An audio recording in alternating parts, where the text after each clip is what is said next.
Hi everyone, I'm Patrick, one of the project managers here at Degree C in Hobart. Today we're at the Lark Distillery in Pontville. Currently we're in what they call the main distillery building, which is a very old existing timber structure that we were part of the demolition process in stripping it out back to basics, and the team and I work closely with the Lark project managers and engineers on this one to bring their vision for their future distillery to life. On site here there's two other buildings, the blending building and the cooperage hall as well, which we both assisted in the new electrical infrastructure, dry fire, communications, mechanical, HVAC, ventilation and air conditioning.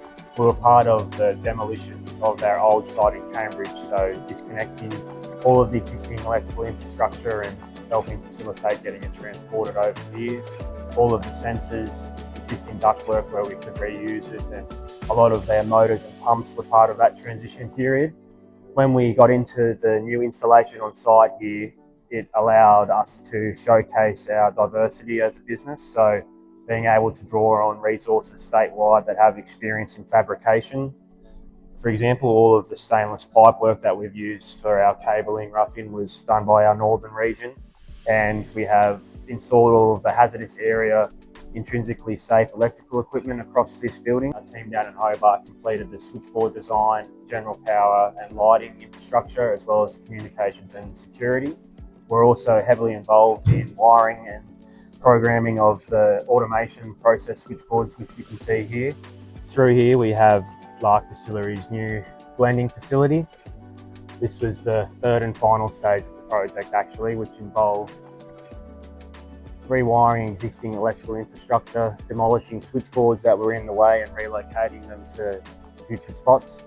We assisted with lighting design, exit and emergency lighting, as well as all of the intrinsically safe wiring that you can see here that provides power and control to the new blending tanks that they have. Outside here we have all of the silos and the peat smokers, as well as heat exchangers and water storage that Lark use for the initial stage of their process.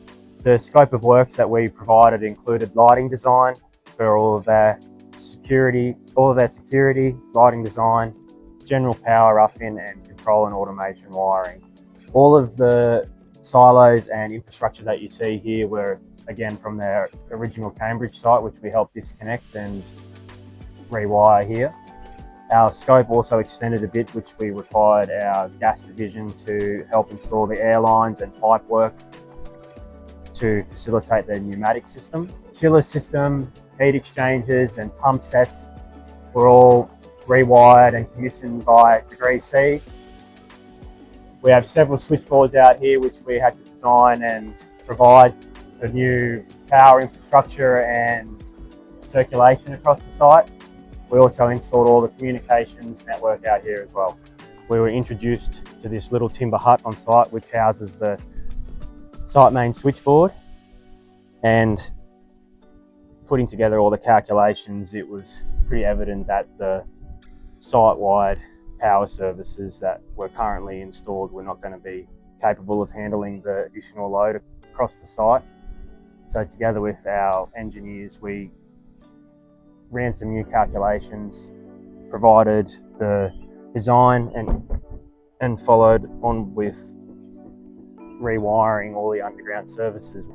The final building which we're going into now is the cooperage and workshop. So this was the first building that we were involved in. Again, it was basically an empty shell, and Andy, the production manager's goals were for us to assist in providing power and infrastructure for all of the future equipment that would be used to prepare the oak barrels that they use for their aging process. So we worked alongside them to design and install all of the outlets and lighting and cable pathways. What I would say about the Lark Distillery project is that it's the perfect example of Degree C's diversity. On this project we had electricians and communications techs, as well as fire service technicians from Hobart. We drew on northern resources such as fabrication and hazardous area technicians, as well as utilising our plumbing and mechanical divisions.